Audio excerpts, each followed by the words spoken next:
There it is. So nobody in this room wants to hear a partisan political conversation right now. Instead, I'm going to issue a challenge. That challenge is that we need to evolve our communication strategy. Now, see, my story starts in the 70s and 80s, Cleveland, Ohio. And in the 70s and 80s in Cleveland, Ohio, the steel mills were all going out. U.S. Steel had shut down. LTV Steel had shut down. Warner and Swayze was moving their headquarters. And I learned to take confrontation a different way by hanging out in the eastern suburbs, punk rock taverns, and cutting out and leaving my folks wondering where I was late at night, and meeting a community of misfits on Cleveland's eastern suburbs. But my parents were very conservative. I grew up in eastern suburbs of South Euclid, Ohio. And these were all similar houses, and by similar, I mean every exact same location. These were ticky-tack houses post-World War II, where you knew where every bathroom and every kitchen was because everybody literally had the exact same floor plan. That's how the eastern suburbs of Cleveland were. And yeah, it's kind of funny. I grew up in like 1950s, Leave It to Beaver, Cleveland only, that was the 80s. The reality is that political communication moved very quickly.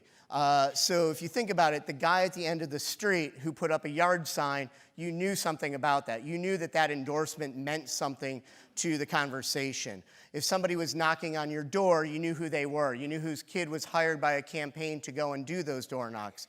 It was a different time for communication. And ultimately, my dad knew before I got home for dinner when I was playing hooky from school, because you see, he worked at a men's clothing store at the Cedar Center shopping center, and the guy that I was playing hooky with, his dad also worked at the shopping center. His dad was the barber, my dad was selling clothes, right? My first political recollection was growing up at Cedar Center shopping center. That was my world, and my dad took me to a church basement after working 60, 70 hours a week, worrying about, was I going to have a future? He never imagined that I'd be standing on a pop tech stage addressing you or working on 2 presidential campaigns.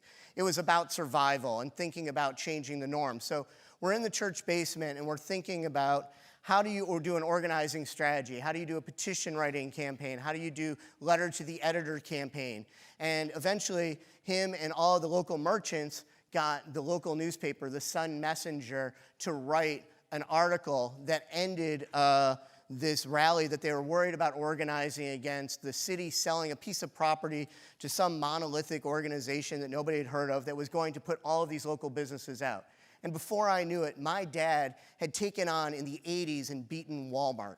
I watched him win the battle against something that I didn't even know what it was. Now, again, this is not partisan politics. This is Cleveland before LeBron James and before Believeland.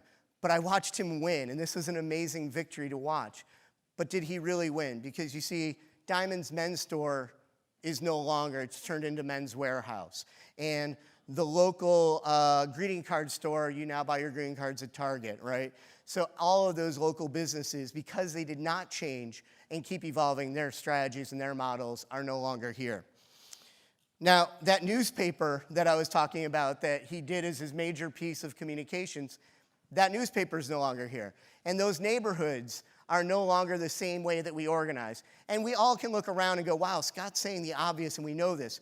But then why is it October of an election year and we're all talking about ground game, and I hear this campaign's got better ground game and they're knocking on doors better? I am here today to say that door knocking for people doesn't work anymore, right? You don't know your neighbors anymore. Your best friend growing up is no longer the kid that you can go 3 doors down, right? People are still having a community. It just doesn't work the same way anymore. So why are we doing our communication strategies the exact same year after year after year? And if you think about it, we already know this. The beauty of Bernie's campaign was not that we were just able to communicate and raise $221 million online. That's great, but it was a connection. It was the personal interaction. The woman in Ottumwa, Iowa felt connected to a bigger community.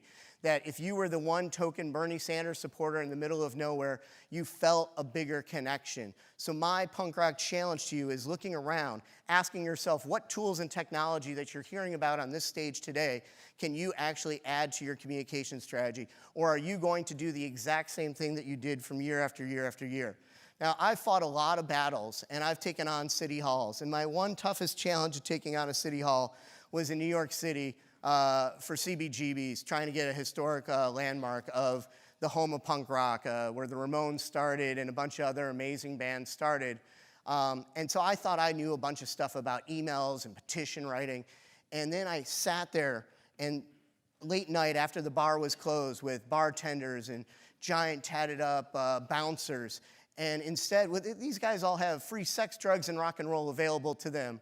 And instead of drinking a bunch of booze and hanging out, they were like a campfire looking at their MySpace page and organizing people in MySpace and communicating. And I thought, wow, if I can bring this into the anti-war movement, what is MySpace going to do? If I can bring this into the net neutrality movement, how can MySpace actually be the form of communication before the other side even figures it out?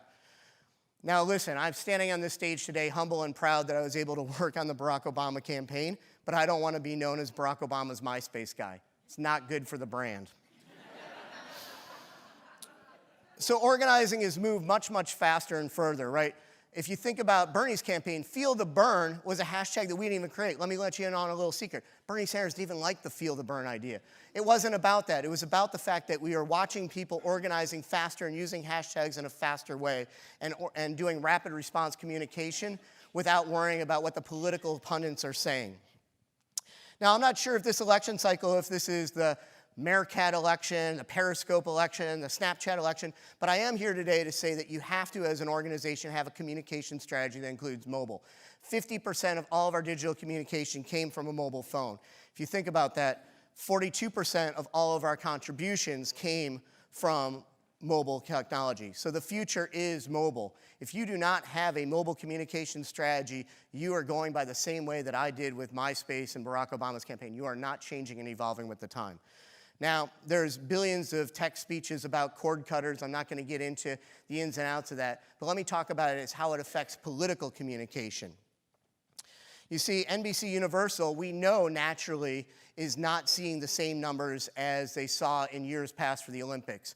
Now, you can't imagine NBC Universal being like, hey, every Olympic athlete, can you guys not text or tweet out whether you won the award or not, because ultimately, I don't want a spoiler alert during our primetime airing, right? That's not how we watch and consume and engage in television. So why today in 2016 are there still political campaigns that over the summer spent $13 million on just NBC Universal during the Olympics and $0 on digital for the entire summer?